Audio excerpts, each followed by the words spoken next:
I'm Mary Braybeck, and I'm the Dean of the Steinhardt School of Culture, Education, and Human Development.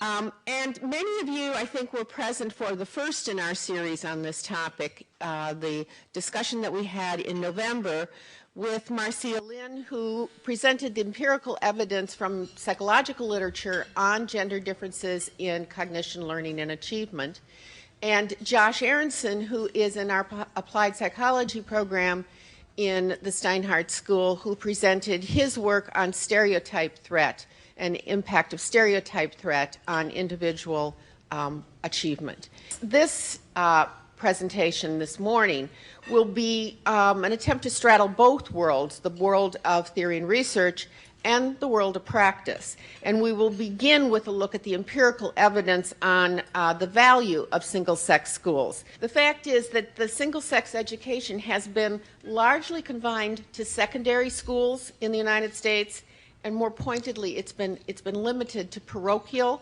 and private schools, primarily Catholic schools in the parochial area. But there is a movement underway now to try to bring more single-sex schools into public education. And we're going to hear two perspectives today that can inform our thinking about that movement.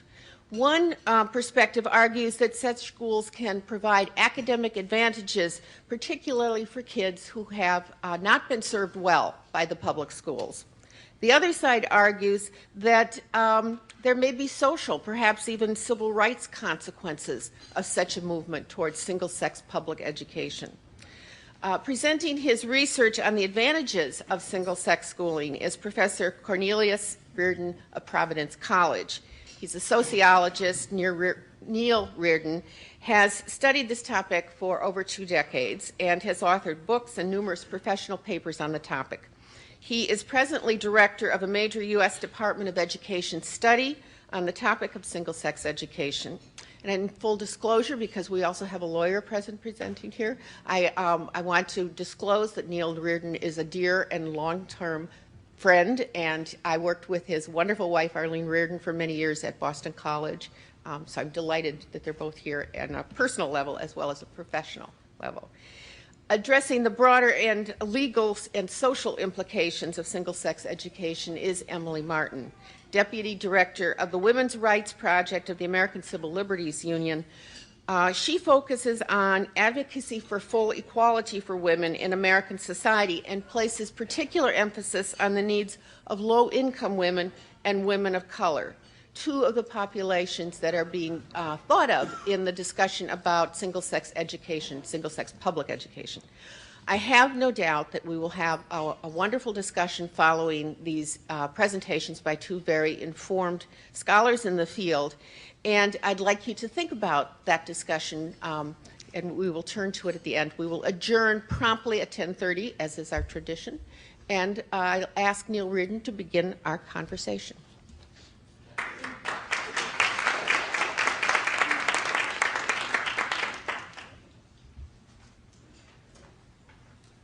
Good morning, and it's a pleasure to be here and an honor to be here. Thank you very much, Mary, for a very generous introduction for both Emily and myself.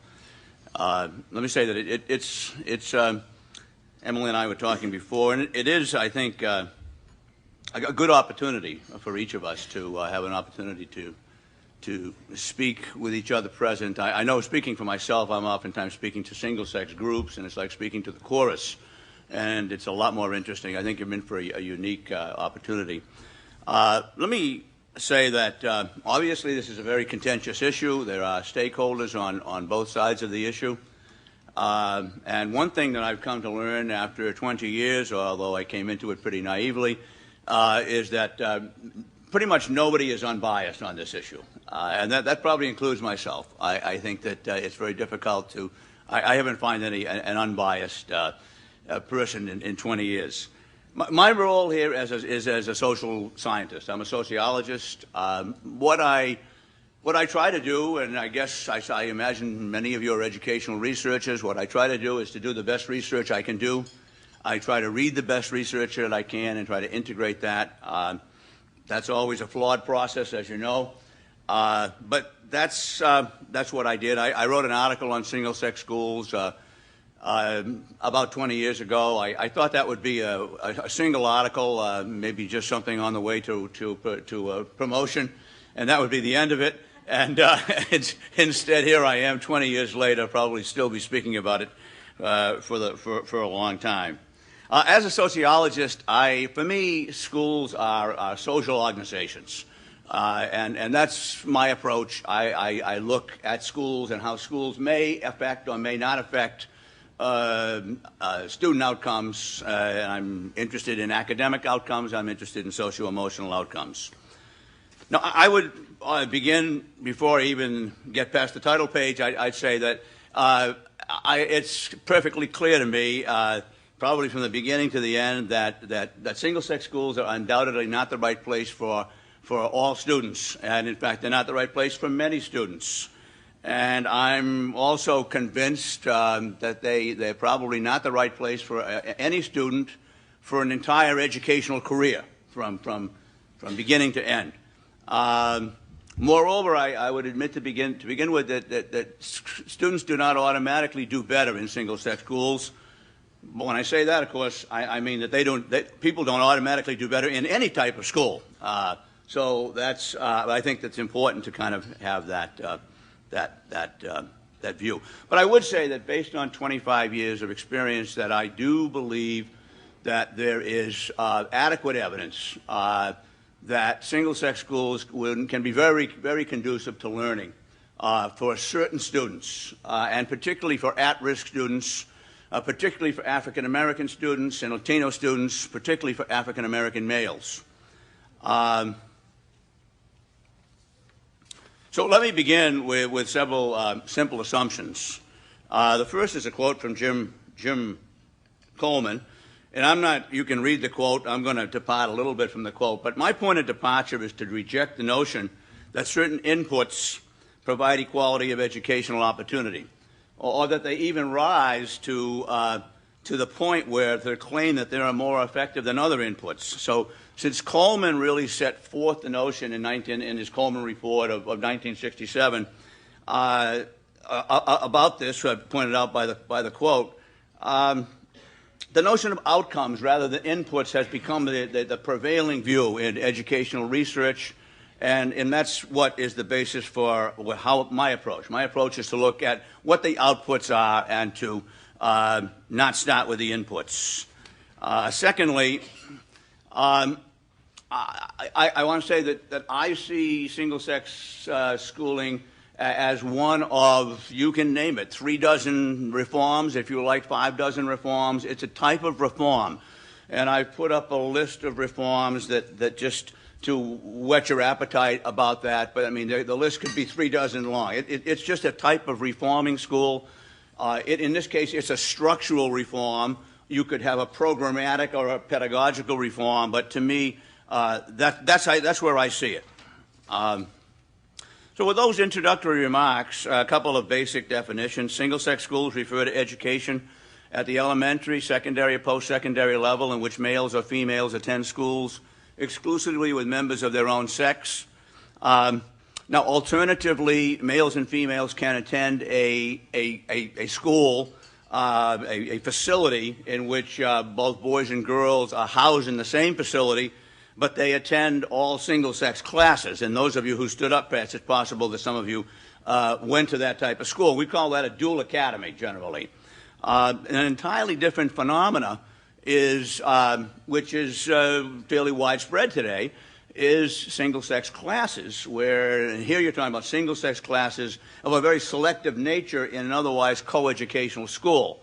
Let me say that my argument is entirely based and limited to standalone single-sex schools. In my view, there is no systematic and no trustworthy evidence in support of a single-sex classroom. The research has not been done. I'm not saying that might not be there, but I don't believe it's there. But I think there is research that I'll present to you on schools. Now, about public single-sex schools that you may be interested. Of course, there are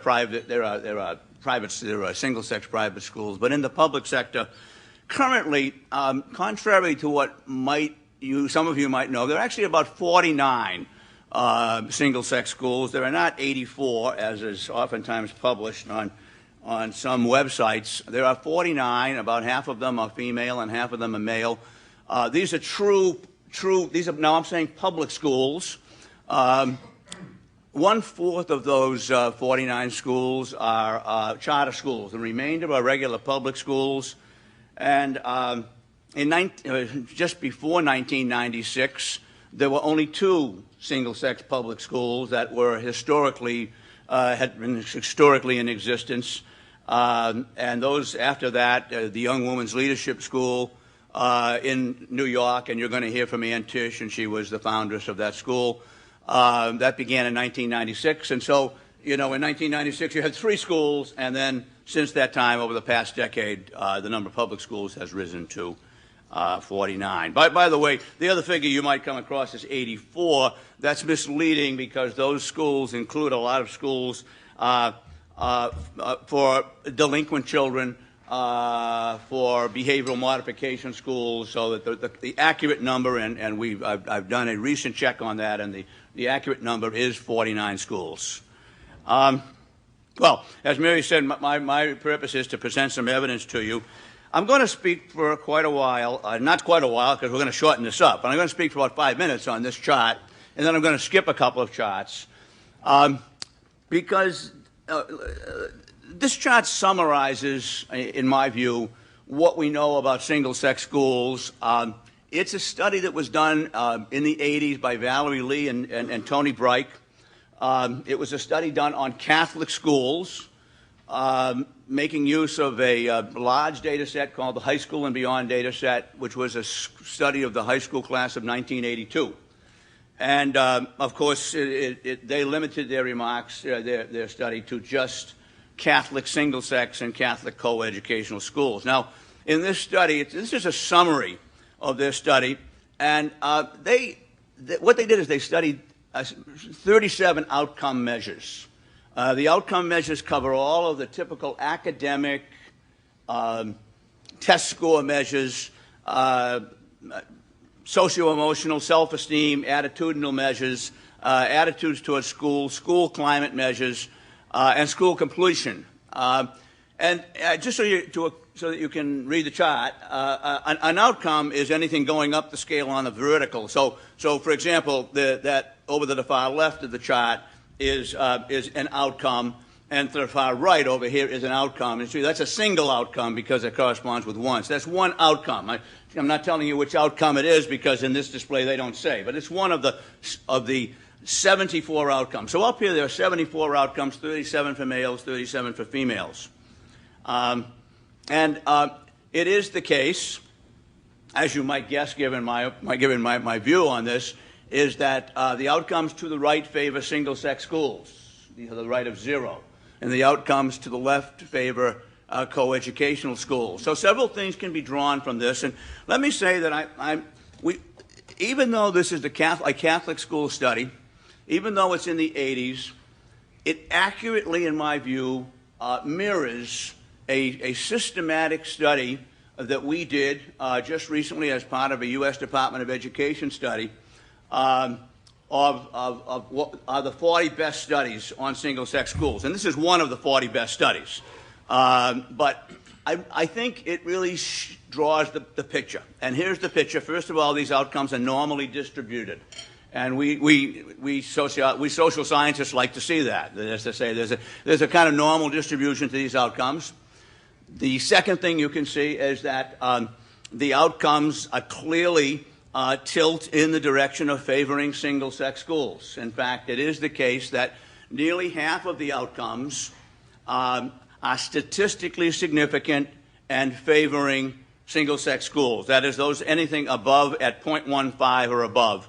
So you can see that to the right of the median bar, those are items that favor single-sex schools. The other thing is you can certainly see that there are a lot of what we call null outcomes. That is to say, that there's no statistically significant difference, and those would be all those outcomes that are anywhere between minus 10 and plus 10. Or even plus 0.12. By the way, these are effect sizes. for those of you who understand that. You may have a question about that. But generally, again, anything that is 0.15 or above is statistically significant, and I believe is substantively significant. The other thing about this is that it clearly shows that, with the exception of one outcome to the very far left, none of these effects favor coeducational schools. So I think this actually reflects, as I say, even though it's a Catholic school study, it reflects what we learned. And I'm going to skip over that slide. I was going to show it to you, but in view of the time and the snow, I'm going to skip over that slide showing the systematic review. But the next step would have been to show you the systematic review, which, in my view, shows exactly the same thing, but actually is actually a little more difficult to read. So here it is, and I'm going to quickly skip by it. You can see there's some null effects, and you can see that there's some pro-single-sex school effects. You can see that the pro-single-sex school effects clearly outnumber, in some cases by 10 to 1, the effects for coeducational schools in the head-to-head analysis. Now, so a couple of kind of laws, I'd say, for me. It's always hard to find the truth. One thing we've learned about the study of school effects in 40 years, beginning with Coleman, is that the study of school effects are always small. There are many null studies. This is true whether we're looking at class size, school size, per pupil expenditure, teacher quality, you name it. But one thing we also know, the second thing, is that the effects of schools, whether they're single sex or not, the effects of schools are always greater for at-risk students. And again, this is true for just about every reform measure, every type of school effect: small schools, small classes, summer learning, programs like Success for All, teacher quality, up and down the line. So the point I want to make, and I want to run back to Lee and Bright, is that the effects of single-sex schools are greater for at-risk kids, poor children, boys and or girls, depending upon subject matter, depending upon when we're thinking about things, whether we're looking at it in the 70s or the 80s or the 90s or this century, and minorities. So once again, I just want to flip back that here in this chart, the mean effect is 0.13. And again, you've got half that are favoring single-sex schools, but the point I wish to make to you is that, in fact, although they didn't look at this because they're looking at the entire Catholic school sample, they're not focusing on disadvantaged, underprivileged children. And if they did, those effect sizes would increase by probably up to 0.2. In fact, I redid the analysis and actually focused on impoverished African American and Hispanic American children. Published an article in 1994, and the effects that I found were all at the 0.2 level, rather than, so in other words, this 0.13 moves up to 0.12. I want to talk, before I run out of time, about a new study that I'm doing up in Albany, New York, at a school called the Right of Choice Charter School for Girls and Boys. If you're interested in single-sex schools, you ought to go visit the school. I've been studying it since it opened in 2002, so I've been studying it for 5 years. Very quickly, I get in on the ground floor with the school before it even opened. And also I had an advantage that I was familiar with a large data set called the Early Childhood Longitudinal Study, called ECLSK. And I had done some studies using this large data set, and so as I approached the Brighter Choice Charter School, I decided to use this data because I quickly found out that trying to measure achievement for children in kindergarten and first grade and third grade with group administered measures, is futile because the reliabilities and the validities are extremely low. They're just so slow off the chart. Whereas the ECLS data, they spent $5 million in 5 years developing procedures for doing these test scores with kindergarten children. So I used the Early Childhood Longitudinal Study. I did not do the tests. I subcontracted with Westat. They're the people who did the study for the National Center for Education Statistics. All the scoring was done at ETS, and here's part of the results. Now, let me tell you, first of all, that not much happened at the school when it started up in the first 2 years. Okay, in other words, I started, these children were in kindergarten, first grade, and so forth. And in the first 2 grades, we obtained null results. And what we did is we made comparisons between the children at Brighter Choice, and we had a matched sample, and we also had the larger full sample of 22,000 kids. There were no significant results in the first 2 grades. And we attributed this to the startup problems that would be associated with starting up any school. And we now know that's the case, by the way, because in the longitudinal study, we studied the second cohort, and the second cohort of kindergartners significantly outperformed the first cohort. So although there was no significant difference in the first 2 grades, what I'm showing you is where it really happens. In the 3rd grade, and the way to read this chart is the 50 point, where it's 50, as you can see from the rectangle down below, 50 represents the national sample for public and private school students at the end of 1st grade and the 3rd grade. So these are standard scores. So at the end of 1st grade, the public and private school students across the United States, the average public and private, and I've got private 10% better students, better performing students, are scoring, the average is scoring at the 50th percentile. Now, the students at Brighter Choice, as you can see, are scoring where you'd expect them to score given past data. They're almost 1 standard deviation below the mean. That is to say, they're almost at 40. You can see the R and the M. The R is for reading, and the M is for math. 2 years later, at Brighter Choice, these children, and let me say, these are extremely at risk in the most difficult, dangerous district of Albany. They're African American, they're Latino American, and in 2 years you can see that they are performing above the national average. I think it's a phenomenal finding. I think it's actually an unprecedented finding. Now let me just say, in the interest of full disclosure, that there are other things going on at the school. Okay, it's not just about single-sex schools, and again, I don't have time to pursue and kind of extricate that for you, but I don't want to leave you the impression that this is simply a single-sex school effect. But the impression I would leave you is that even if half of it were a single-sex school effect, it would be impressive to move it in that direction. How much time do I have, Mary? 5? No? 10 minutes? Okay. Okay. Okay. So, questions. So obviously you can sense my enthusiasm that there's some, I think there's some positive results here. And again, I'm just scratching the surface of what we have. But all these rather positive results aside, I want to point out that much is simply not known about the relative effectiveness of single-sex and coeducational school. The bottom line, as you see from my slide, is that no one in the world knows with any reasonable degree of certainty, either empirically or theoretically or philosophically, whether single-sex schools are more effective or less effective than coeducational schools. No one knows for sure, for certain, whether at what grade levels they're more.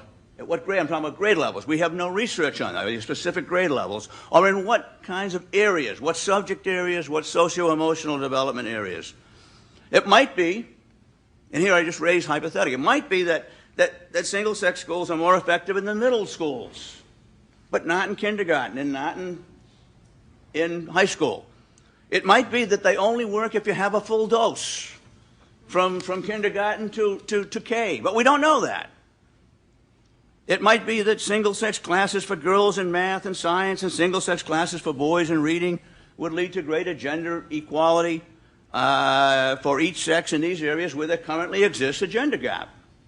And Emily, you'll love this. It might be that, in fact, coeducational schools are better on all counts. Okay? I think we have to crack it open is what I'm getting at. In other words, we need more research, which is the next slide. It may indeed be that, in fact, some countries may be better suited for single-sex school than other countries. So, we need more research vis-a-vis all of the research questions that I opened up with you, and take the high road of promoting and accepting only the highest quality of research available on the subject. To do otherwise is to be an irresponsible producer and an irresponsible consumer of educational research. Now, there are opponents on single-sex schools. And to the opponents, what I say is the only way we can get the answers to these questions is by conducting the research, especially in the public sector, where desperate, powerless, and poor children suffer and have suffered too long in schools that do not help them to attain the dreams that all children and their parents cherish. Taking an oppositional stance against single-sex schools, in my view, and at the same time taking a stance against the research and against opening the schools is an anti-scientific position. We need to provide, and I think we have now, a basis with the new regulations that come out of OCR. I think we have a basis for opening up single-sex schools for at least a reasonable period of time so that we can conduct the research. And my last slide is, in conclusion, what is the future of single-sex schools? Well, what I would say is that co-education as a form of school organization was institutionalized with little regard for educational research.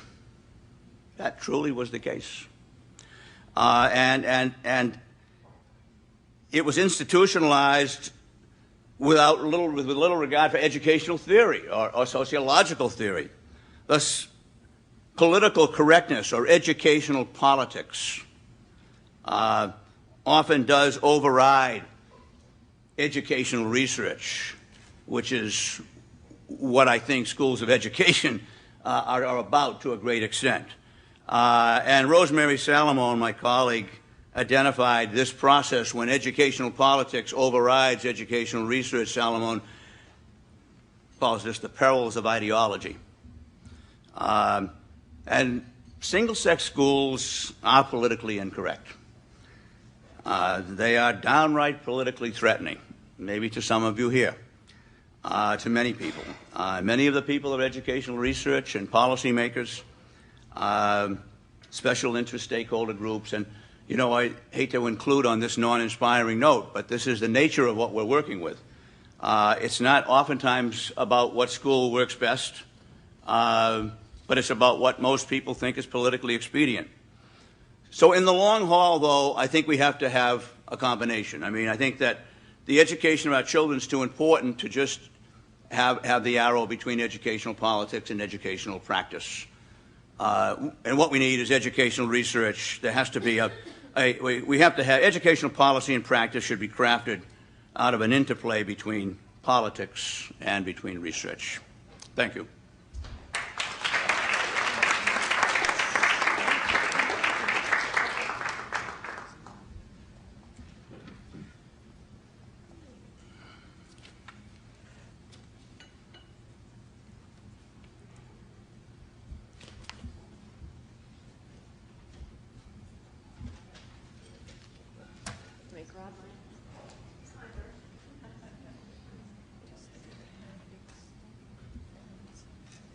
Good morning. My name is Emily Martin, and as was mentioned, I'm an attorney with the ACLU, and I'm a litigator. The ACLU has a history of concern and skepticism about single-sex education. But I also let me start this and then talk. And it might seem a strange choice, frankly, to have an attorney here to speak to this issue to all of you. Since I'm not an educational researcher, I've read some of the leading research. I'm interested as a layperson, but I'm not here to rebut the research that Neil set out. I'm not qualified to do so. But the reason I think that the law is relevant here, other than some obstacle that people who care about educational policy have to get over, is because even if you believe that there are some excellent single-sex programs out there, and I think that there are. There are some schools that are excellent that are single-sex. I believe it is very difficult or impossible for a legal regime to permit those programs without simultaneously opening the door to a wide variety of less excellent programs that really promote what I think are insidious and false notions of gender difference and gender stereotype. And I think that's really actually happening right now in what is a new rash of single-sex public schools opening across the country, and more of that's classes in schools, but single-sex classes in schools which are increasing at a rapid rate, especially in the wake of the new OCR regulations, which I'll talk about in detail a little more. According to the National Association for Single-Sex Public Education, there's currently between 300 and 400 schools that have some sort of single-sex programming, either a single-sex school or most of these are single-sex classes. And I think in the fall of 2008, that number will go up by several hundred. It's a bit of a tidal wave that's happened in the past few years. I think that there's a reason for tight legal restrictions on sex segregation because I think that the data indicates that while there are some excellent single-sex schools, there are really good reasons to think that the excellence of those schools doesn't stem from the sex segregation, that it stems from other things that reformers who are interested in lots of reforms tend to bring to these schools: energy and passion, and a student body that is similarly energized and motivated, and parents who are excited about trying something new. That's a context where sex segregation has often happened thus far in this country, which is, I think, explains some of the results Neil talked about. And I think that there's a danger in opening the door to sex segregation for its own sake, which I think is happening now. So I want to talk a little bit about the current movement for single-sex education, then talk a little bit about the law and what I think the essential truths are that the law recognizes and why tight restrictions legally are appropriate. Leonard Sax and Michael Gurion are a couple people who I think about a lot, who are two of the leaders of the current push for more sex segregation in schools. Neither of them are researchers either. Leonard Sax is a clinical psychologist and he's a corporate consultant. He does a lot of trainings for teachers who are going to be teaching in single-sex public schools these days. He's also the founder and head of the National Association for Single-Sex Public Education. He's an advocate, a political advocate on this issue. And he has a book called Why Gender Matters, a sort of pop psychology, pop science book that argues for real gender differences in education. So some of the kinds of things Leonard Sax says. For instance, girls' hearing is 10 times more sensitive than boys. If a male teacher speaks in what he thinks is a normal voice to a girl, she will feel that he's yelling at her. But teachers should yell at boys, otherwise they really run the risk of not hearing the teacher. Their hearing isn't sensitive. Thus, girls' classrooms need to be really quiet, boys' classes need to be really noisy. Now, again, I'm not going to critique all of Sax's science, but I will say in passing that people have. His science is not good. He's not a researcher. He relies on animal studies. He often misstates the results of the studies that he reads. For instance, one of the things he cites for this particular statement in his book says the opposite. It says that actually baby boys' hearing is more sensitive than baby girls. Another example of the sorts of things Sax is teaching teachers. Because of biological differences in the brain, boys are driven, drive is not correct, to practice pursuing and killing prey, while girls are driven to practice taking care of babies. And related to that, boys should be permitted to roughhouse during recess and encouraged to play contact sports to learn the rules of aggression. But such play is a lot more dangerous for girls because biologically, girls' minds aren't structured to manage aggression. Another example, teachers should smile at girls and look them in the eye. But teachers shouldn't look boys directly in the eye and shouldn't smile because boys' brains read this as a sign of weakness. Leonard Sax says, don't smile at boys for the first 6 weeks they're in class. You've got to establish your dominance over them. Don't look them in the eye because they take that as aggression. Stress makes boys' brains perform better and girls' brains perform worse. As a result, teachers should never give girls time limits to complete tasks. Girls' brains shut down under that kind of stress. The blood rushes from their brains to their ovaries, presumably. Having girls take off their shoes in class is a good way to keep stress from impairing girls' performance. In these trainings, you'll also tell teachers you should encourage girls to bring blankets from home to snuggle in during class. It'll help them relax. It'll help them think. On the other hand, boys do much better under stress, he argues. Boys, he says, you should not let them sit down in class. They'll do better if they have to stand, unless the boys are taller than the teacher. Boys can't respect someone who they are taller than. So you should force boys to stand throughout the classroom day unless they're too tall. Boys should receive strict authoritarian discipline, respond best to power assertion. They can be spanked. Girls can never be spanked.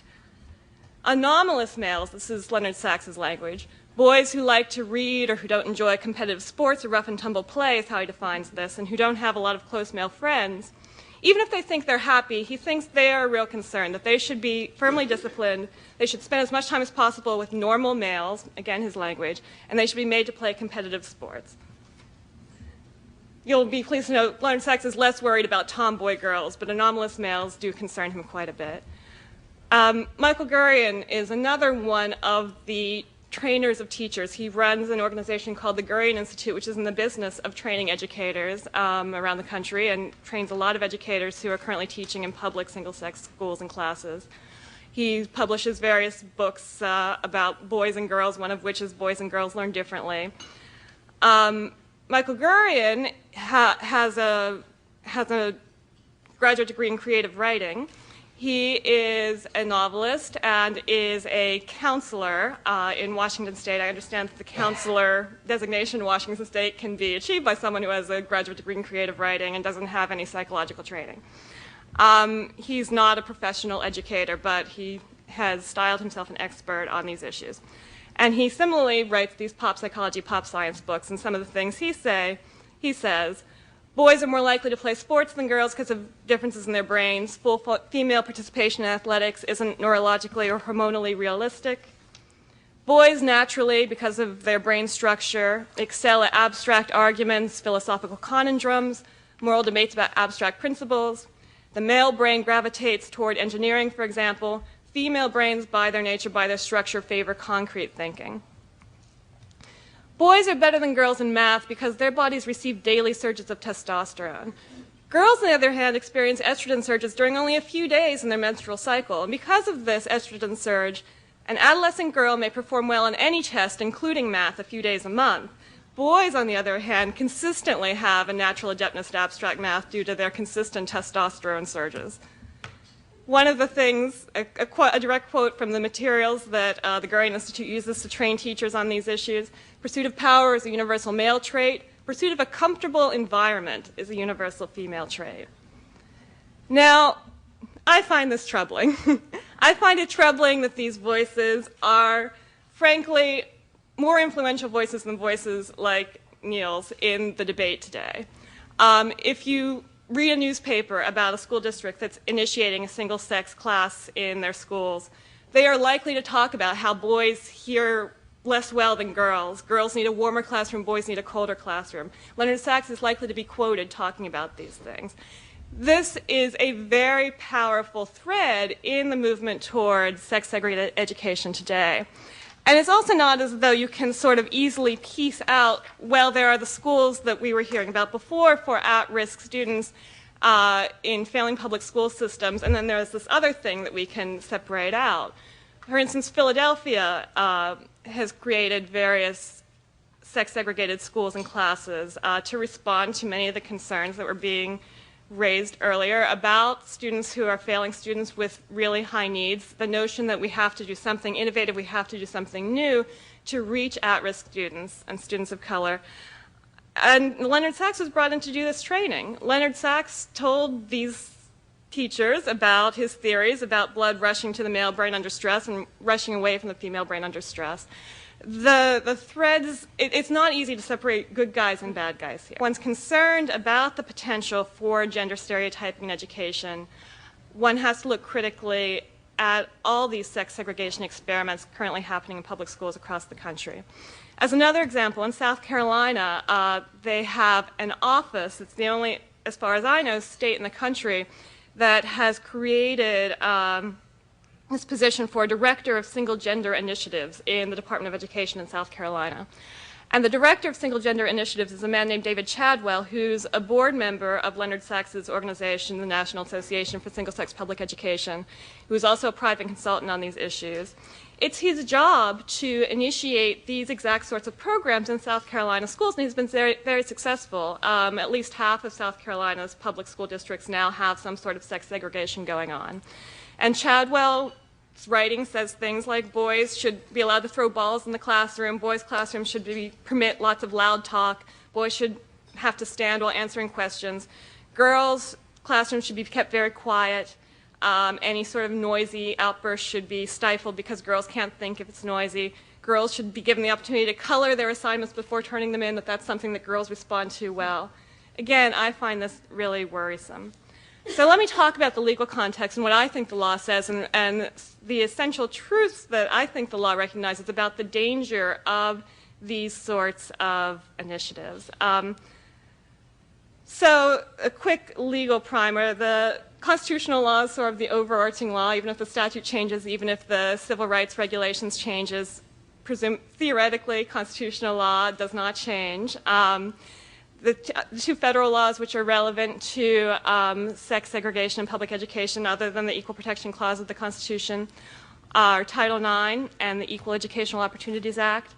And the other piece that's relevant that I'll talk about more are the Title IX regulations, which are not statutory, but are issued by the Department of Education, interpreting what the statute means and implementing the statute. So let me talk first a little bit about the Equal Protection Clause and what the Supreme Court has said that means in the context of single-sex education.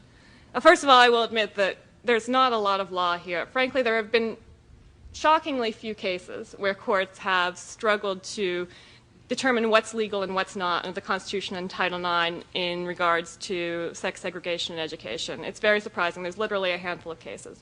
But there are some important ones.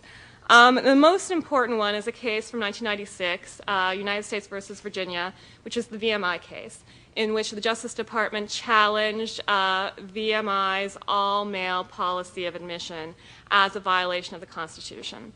And the Supreme Court held that, yes, it was unconstitutional, it was a violation of the Equal Protection Clause for VMI to only admit men, and thus made VMI coeducational. And there are several important things that the Supreme Court said in that decision. VMI is a military academy that uses something that it calls the adversative method for educating its students, which is a very confrontational method. Freshmen basically are broken down, and there's something called the rat line. Upperclassmen spend a lot of time breaking the spirit of younger classmen. It's very confrontational, aggressive mode of education. In the VMI case, the court set out that in order for single-sex education to be constitutional, there must be exceedingly persuasive evidence that the sex segregation directly and substantially furthers an important state interest. Now, why did VMI fail that test? First, because the program didn't directly and substantially further an important state interest. VMI argued that the state had an important state interest in providing a diversity of educational options to its students, and that single-sex education was part of that diversity of options and necessarily furthered that interest, that single-sex basically equals diversity. And so not only was it substantially related to the interest, it was necessary to achieving that interest. And the court rejected this argument as circular, saying that basically there's an important governmental interest in certain educational results. There's not an important governmental interest in certain educational methods. There's no interest in providing single-sex education as an option for students absent demonstration of the utility of that education in achieving educational goals. The court says the purpose of requiring a close relationship is to ensure that the validity of the classification, the sex segregation, is determined through reasoned analysis rather than through the mechanical application of traditional, often inaccurate assumptions about the proper roles of men and women. The other problem with the VMI's program and its restriction to males only was that that restriction was based on imprecise overgeneralizations about the differences between men and women. The Supreme Court, VMI had put forward evidence in the courts below that women would not, in general, do well at VMI. They put forward a lot of sociological evidence about how women learn best and showed evidence that the average woman wouldn't respond well to this highly adversative method that VMI had of educating students, and argued that really the VMI education wasn't available to women because women wouldn't benefit from it anyway. And the United States, the Justice Department, didn't put forward any expert evidence in response. They didn't put their own experts up saying, no, actually women will do great. The Justice Department and eventually the Supreme Court said, fine, let's assume all that's true. Let's assume that the data is right, that the average woman is not going to do well at VMI. What the Supreme Court said is, as the slide says, generalizations about the way women are, estimates of what is appropriate for most women, no longer justify denying opportunity to women whose talent and capacity place them outside the average description. In other words, even assuming that it's true that there are big average gender differences, we don't get to tell women that we assume that you are going to hew to the average and thus we're not going to allow you to experience this opportunity. We leave it up to you because the averages obscure the individual variation, and some women want to and will be able to achieve at VMI.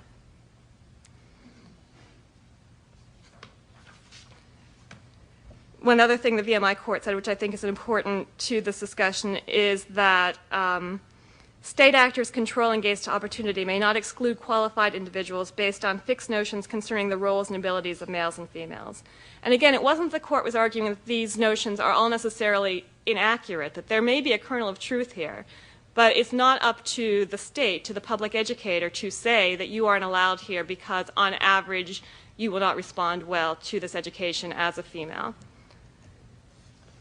And the other problem with VMI is that the state of Virginia hadn't provided any equal opportunity to women seeking this sort of education. They had provided something called the Virginia Women's Leadership Institute, which was different from VMI in many, many ways, from resources to pedagogy. And the Supreme Court stated that equal is a demanding standard under the Constitution and really has to be treated as such. The equality means equality, and the Virginia Women's Leadership Institute is not equal to VMI in a host of ways, importantly including this adversative method, which was really the core of VMI's program. So I want to talk to you about the other federal legal structures here. The Equal Educational Opportunities Act is a statute which states, in essence, that you can't assign someone to a public school that is sex segregated. It was a law that was not passed, frankly, with gender really in mind. It's mostly the proponents were thinking about race rather than gender, but it includes gender. And the one case interpreting it that affirms that, in essence, it means what it says, that you can't assign a student to a public school that is single sex, was a case that came up in a racial context in which a southern school district that had been forced to integrate racially responded by segregating students by sex and thus protecting white girls from black boys, in essence. And the court said, no, that's a violation of the Equal Educational Opportunities Act. You can't assign a student to a single-sex school, and that's still the law.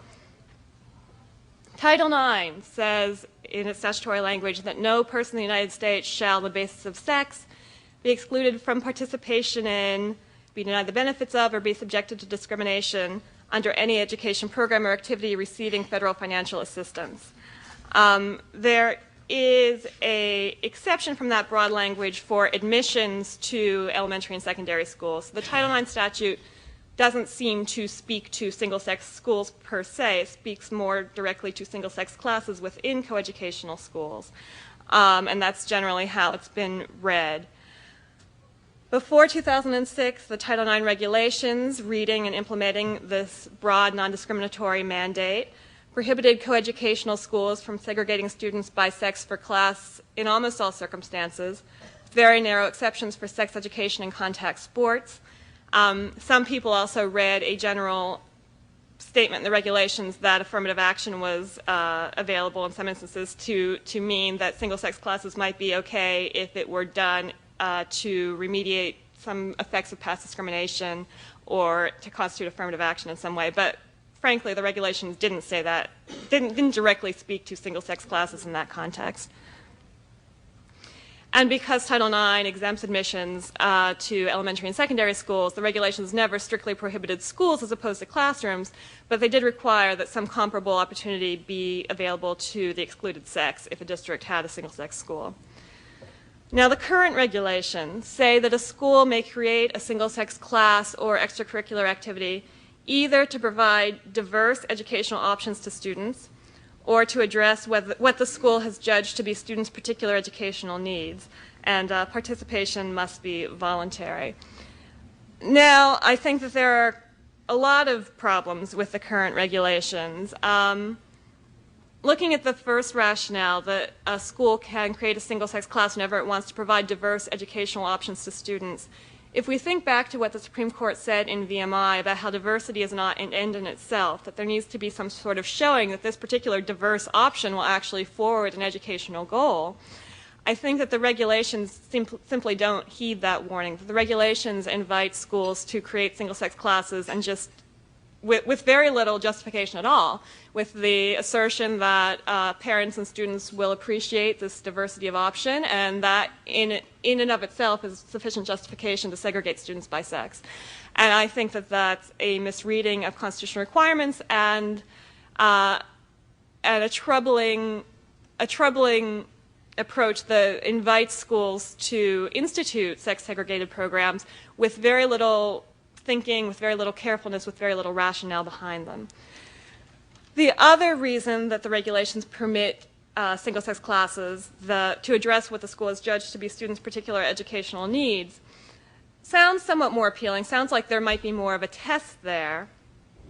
But again, I think that regulations ignore the lesson of VMI, and that they don't spend any time giving any guidance to schools about how to comply with the Equal Protection Clause's requirements, that we don't segregate students by sex based on notions of average boys' needs versus average girls' needs. And if you accept that that's what VMI says, and it seems to me to be pretty clearly what it says, I'm not sure what's left, how you then say, I need to create this class for boys' needs versus this class to girls' needs, since I think one thing that all reputable social scientists will acknowledge is that even if where there are average sex differences, the variation within the genders is much greater than the variation between the genders. So in other words, any average difference between boys and girls is dwarfed by the differences between individual boys, the differences between individual girls. And the regulations don't make any effort to struggle with that, to really talk about how do we make sure that we're not creating sex-segregated classes based on generalizations that won't be accurate in every instance, that don't smuggle in stereotypes in a way that could really compromise students' education.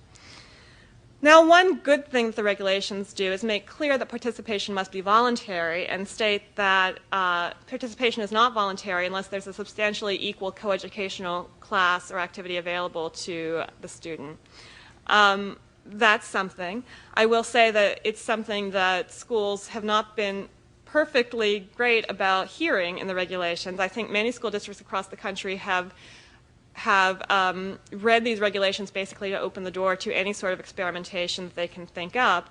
And I was just speaking this morning to folks about how, for example, a district in Georgia, a county, has announced that they're going completely to single-sex schools and classes in the fall. In other words, it will be mandatory because that will be all that there is. And when told that they're not allowed to do that, have basically said, no, we think it's fine. This school district is not unique, though it's unique in perhaps instituting this in all its schools, but it's certainly not the only school district in the country that has responded to the new Title IX regulations by creating mandatory single-sex programs. Finding substantially equal, the regulations list various factors that a school district must consider, but they don't address teaching techniques or pedagogical methods. And I think both VMI and the current discussion about single-sex education makes clear that pedagogical methods and teaching techniques are very important, are really key to what education is. And given that the regulations haven't defined that as an element of equality, again, I think it opens the doors to a lot of poorly thought out and stereotype-based experiments on students. And I guess I'll close with this. I agree that the research on the effects of sex segregation in education is imperfect. It's hard to get any clear conclusions from the research. Some things are suggestive, but definitely the data is not all there. But I think that the answer to that can't be let's let a million flowers bloom and see if any science trickles out. I don't want to sacrifice a generation of students to a set of experiments based on, too often, really disturbing ideas about differences between boys and girls that I think could have long-term implications in these students' lives. And the current Title IX regulations don't place any meaningful requirements on schools instituting these programs to study them, to, in any sort of scientifically valid way, measure their results, and to figure out whether sex segregation has had a beneficial or a harmful impact on students. The review requirements of the regulations are very loose and will not, in and of themselves, generate good data. Which is why I think that the court in VMI had it right, and that we should approach these experiments with extreme skepticism, since I believe that the lesson that this country has come to learn through hard experience is that inclusion is a better instinct than segregation in education. And while I acknowledge and believe that there is much in public education that can be improved, I think there is little reason to believe that sex segregation itself is a tool for pushing forward those improvements. Sometimes it's been correlated with other improvements. It has been present in schools that have undertaken some exciting experiments, but I think that there's more reason to tread carefully here, given the real potential for damage to students' education. Thank you. I'd like to ask a question based on the fact that we have two responsible legal theorists and quantitative researchers rather than the examples that Emily shared with us from irresponsible research, which I have to tell you is not new in the study of gender differences. In my own area of research, cognitive gender differences, there was a theory at one time trying to explain why there are more men geniuses than women geniuses, and because there are more men who have gout than women who have gout, it was assumed that uric acid caused genius behavior. So these theories are, with us over generations. And assuming that you are both influenced by the argument and the evidence from each other, and both want to do the right thing for kids in our country, what do you suggest is the most important next step in legal theory or case law, Emily? And Neil, what do you think is the most important next step in empirical research that can help us get to a better answer about the question, what is the potential and future of public single-sex schools? What's the first and most important next step?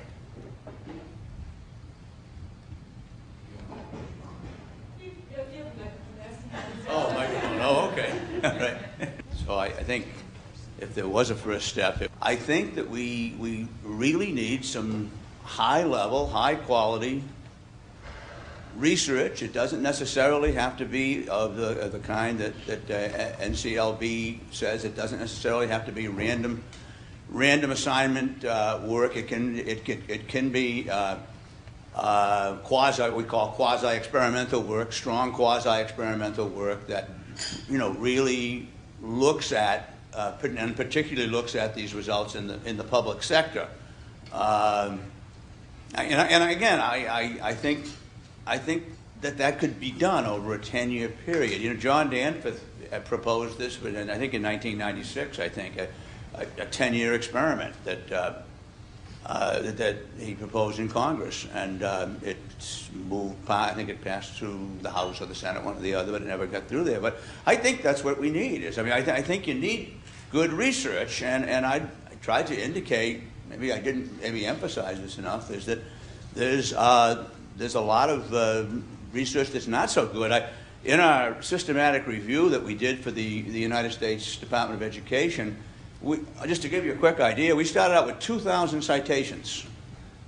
We followed What Works Clearinghouse standards, Campbell Collaborative standards, which is many of you may know about what that is, but if you don't, it's a very systematic way of doing a meta-analysis. And there's some critics about it, but I do think it rises a step above going off to the library and doing a literature review.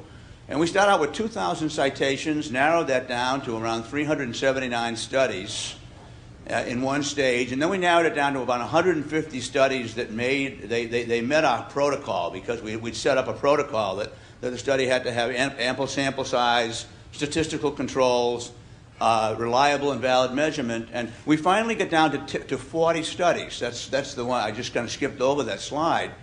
Now, by the way, I directed the overall study, but I didn't do the systematic review. I purposely directed it and subcontracted it out. I probably would have reduced it to 10 studies, but the people I subcontracted it out found that 40 met that criteria. I suspect many of you know it's really very difficult to get a good study. So again, just to repeat, I'd say, to me, and I don't know how to do the first part, to take people who are providing myths. Is we do need good research. This research that I did in Albany, I think is high quality research. I think you'll see about it in a publication soon. But it's only a single school. It's only I don't want to overemphasize. It's only a single school.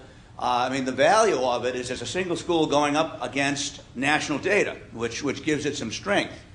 But what we really need is we need 40 or 50 schools, single-sex schools, that we can compare against 40 or 50 co-educational schools over a 10-year period, so that we really can crack it open and see what are the advantages, what are the outcomes. Maybe there are negative outcomes that we need to look at. There certainly are a lot of outcomes. People oftentimes ask me, have you looked at this outcome or that outcome? And the emphasis is always on academic outcomes and on self-esteem and on things like environmental control and parent satisfaction. But there are many other things that could be addressed. And speaking to the legal issues, I guess for me as a litigator, I spend a lot of time thinking about what is the case that needs to be brought, what's the next case.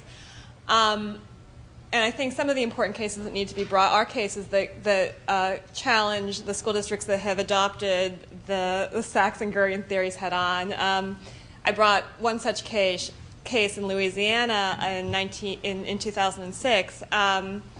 It settled very quickly. The school district immediately sort of backed off of its plans, which was a success, but in the legal sense, less of a success because it's great to get a written opinion sort of setting out these rules. We won, but we don't have law that we can then take to another school to say, look, this is really impermissible, that relying on these notions is not the way to go, that you have to have at the very least better theory and better data as a basis for instituting these programs.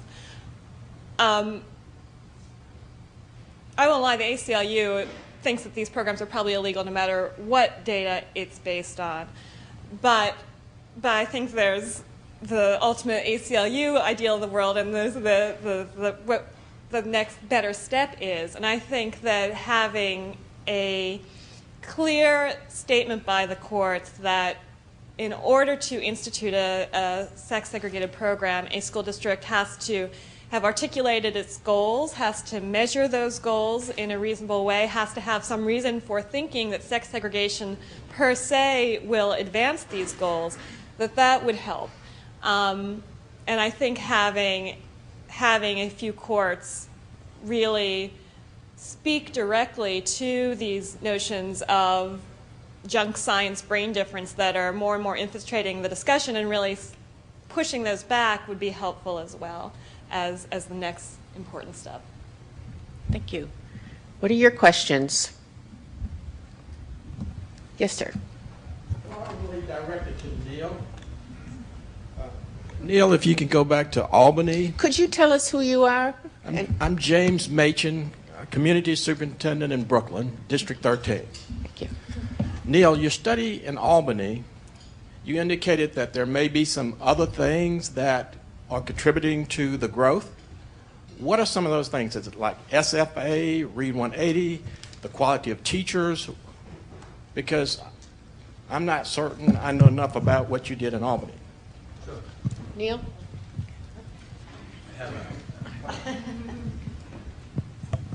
Well, Albany was Albany is a very unusual school, and again, I would encourage you to go up to see Albany. It's not just a single-sex school. It's a great school. And the founders at Albany never really set out with the notion that single-sex schools per se were going to be some sort of silver bullet or were going to be the driving force. So there are other things that are involved. They designed the school. It's a charter school, so they had that liberty of that flexibility. So among the things that it has a very unusual organization, given the fact that it's a kindergarten through fourth grade, although it's now petitioning to go to the fifth grade. By the way, I should say about Albany, it was a dual academy when I studied it, but now it has become, just beginning this year, it now has acquired another structure. So it now is an all-boys separate school and an all-girls separate school. But one of the things, for example, is that they rotate classes from the beginning right in the kindergarten. I mean, we're all familiar with kindergarten children and first grade children, of course, being with their home teacher. And I mean, that is about as traditional way to organize school as you can get. But their view was that they were going to have specialized teachers from the very beginning. So and I actually, it was quite especially in the first year where things were a little disorganized. You can kind of imagine this, children, kindergarten children finding their way from one class to another, as we do in the middle school and high school. But so that's one of the factors. And again, I can't. We're not able to extricate that out. I can't say what impact that has, but that's one factor. They also have they make use of core knowledge as a curriculum, and they follow it pretty carefully. I mean, core knowledge is a curriculum that has pros and cons on that. But one thing that they do with core knowledge is that they do follow it very carefully. Another thing is that they do have a slightly longer school day. Now, they have a longer school year, too, but we controlled for that. I just want to say they do have a longer school year, but that did not affect the testing because in my analysis, I controlled for the exact day when kids were tested. So we know exactly how many days the child was exposed to whatever they were exposed in Albany. So that's just a couple of ideas, yeah.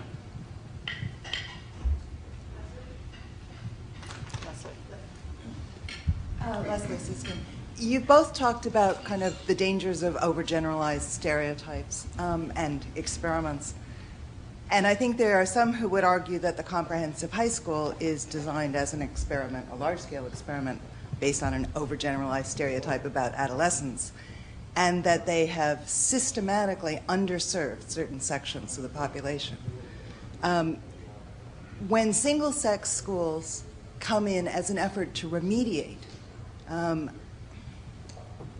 a school that is not succeeding with all of its students, rather than to build an ideal around a new stereotype, is there a purpose for that?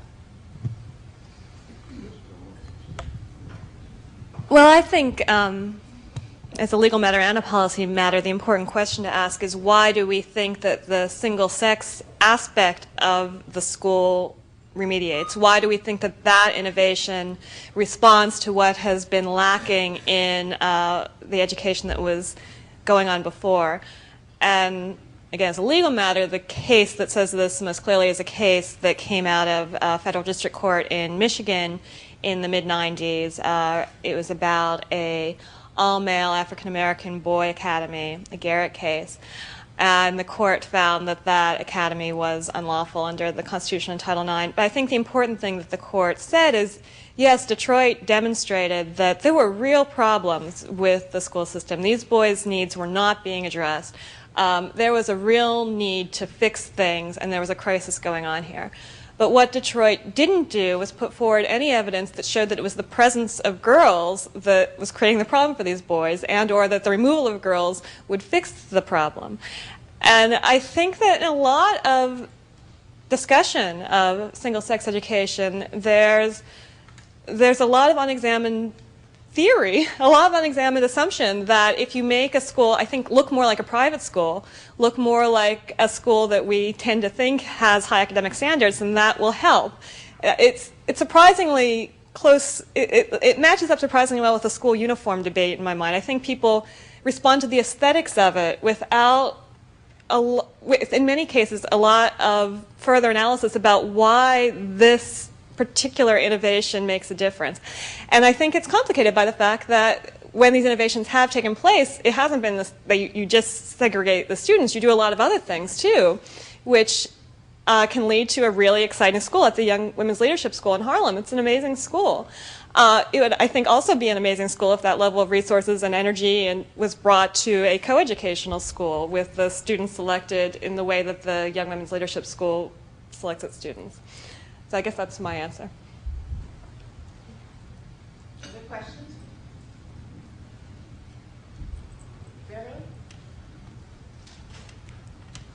Hi, Bev Hyman.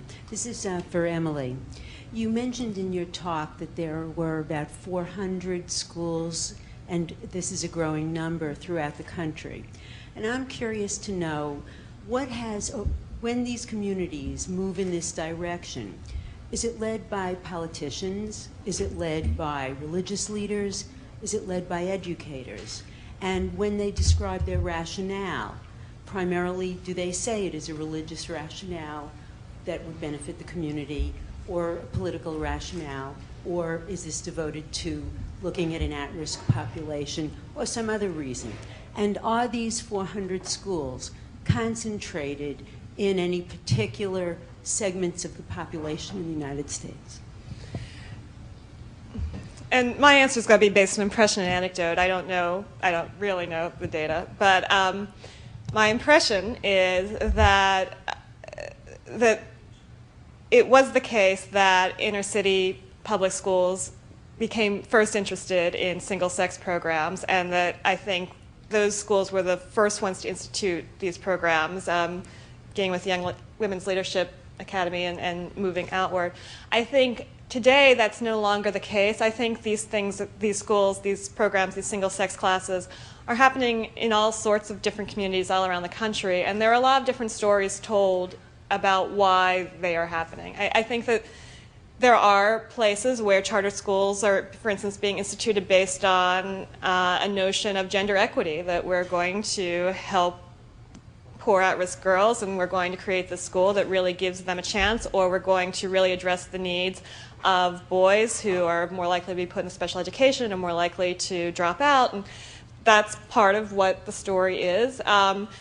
There are also programs that the educators institute based on, I think, a sort of this popular fadism of the notion that boys and girls learn differently, and we're going to respond to that. And there's a crisis in middle-class boys' education is something that you hear more and more, I think, with not a lot of data. And we need to change our schools to respond to the needs of boys, that we were worried about girls for too long, that we've gone in the wrong direction, and now we need to correct that.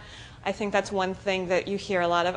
My impression is that these reforms tend to come from the school district. There doesn't usually tend to be a big clamoring among parents for this particular reform. There are probably exceptions to that, but I don't think it's usually the case that community leaders go to the school and say, please give us a single-sex school. I think that school districts are interested in it as a fad, and that there are rationales for it that I'm more and less sympathetic to. And there are a lot of different stories right now about why it's a good thing, and they inform each other. It's not, as I said in my talk, it's not as though there's the Leonard Sax people and then there's the at-risk people. They're definitely entwined these days.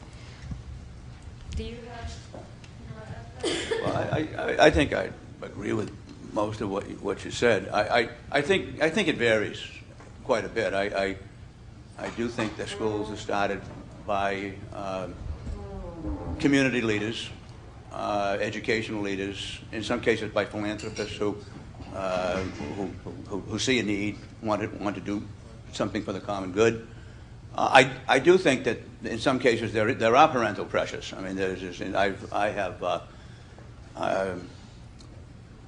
had several occasions to consult with schools where there have been parents who've been pushing school leaders, and I get calls because school leaders don't respond. Now that's happening less now that the new regulations have passed. But before the new regulations passed, school leaders were reluctant to respond. See, and but I still think that there is this case. Let me just also make this comment, partly in response to Emily, and then also to clarify, where I stand with vis-a-vis people like Gurion and Leonard Sax. I think Emily mentioned the Detroit case, which was an ill-fated case. I mean, that goes back to 1991, 92, something like that. I mean, that's nearly 20 years ago, and where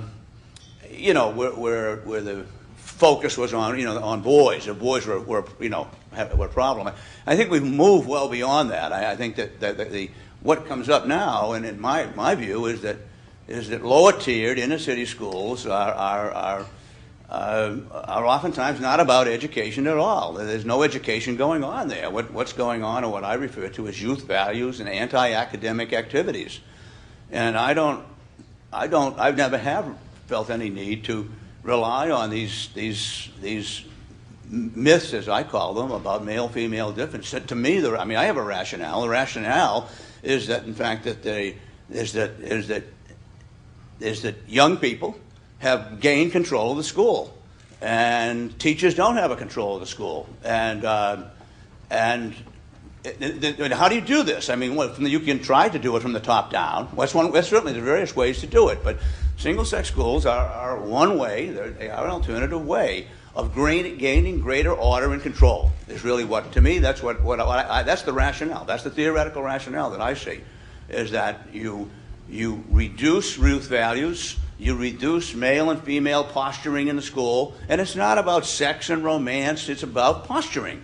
And you reduce that, and you create more order and control. You reduce sexual harassment, you reduce sexual predatory behavior. I mean, that's really what I think single-sex schools are about, to me, and not the kinds of stuff that some of the other folks that she's mentioned think they're about. Hi, I'm Mary Powell Thomas. I am here representing the Brooklyn Borough President, but I'm also the parent of two boys, ages 11 and 13. And I can say that as a parent, I'm very interested in single-sex education, and I've read both of the books that you cite. I think the presentation was a little overly simplistic. I think Michael Gurion especially. I'm sorry? There are more sympathetic things that they say. Yeah, and especially I think Michael Gurion, whose work I know better, talks a lot about the range of differences among boys and girls, and that it's a spectrum. It's not just this and this. And I see in my two boys, I think one is sort of a classic boy, and one is much more mixed. But it's very interesting to me to look at, the things that are said about girls and see how they apply to, one boy or the other. But I think also some of the things that are said, for instance, about elementary schools in particular being designed by women and therefore more suitable to girls because boys have a really hard time sitting still, for instance, at that age. I mean, it's anecdotal, but my own two children definitely, we definitely see that. So what I'm wondering from Mr. Riordan is, are there any teaching methods at the Brighter Choices School, for instance, that do take account of, that do approach the boys' classes and the girls' classes differently, whether it's more physical activity in the boys' classes or, more quiet time in the girls' classes or whatever it may be? Are there things besides just the physical separation of the sexes that are related to that? Yes. The fact is that they, not at my advice, but on their own decision, they took the view that it's consonant with my view. They don't accept. They take a gender-neutral approach to teaching, and boys and girls are taught the same way. They're taught by men and women. There's no separation, and their view. But just to clarify, I think the point you make is sure that there are a few things that obviously there are a few male-female neurological, physiological differences that have been in existence for, we don't need brain research to tell us this. But making the linkage between those differences and learning, and those differences in single-sex schools and learning, we don't have that yet. But they did not do. They don't do that. Just to specifically answer your question. If I can just respond for a second. You're certainly right that I picked, the quotes that make me angriest from those books, and there are other things that they say which do not make me as angry. But one thing, I think it's definitely true that there are some differences on average between boys and girls. Maybe not all those differences, but sure. But I think that what we should call upon schools to do is to try to ensure that students from all different perspectives can learn. So if the girl who can't sit down, that she is responded to as well. And my concern is that using sex as the dividing line, it's a pretty blunt instrument. And so I think that it's appropriate to call attention to the fact that not all students will learn the same way, and that schools have to respond and address the needs of students who are more high energy and are less able to sit at desks and concentrate and are less able to play school in that traditional way. But I think saying that's the boys while the girls don't need that, that's where the danger lies. Yeah, let me ask you to leave your sheets of paper with us, to go to our website to see this podcast again, and to send us your comments. And come next time on April 25th, when we will continue this discussion about gender and academic achievement. Thank you to Neil. Thank you to Emily. This has been a stimulating and wonderful conversation. Thank you all for coming.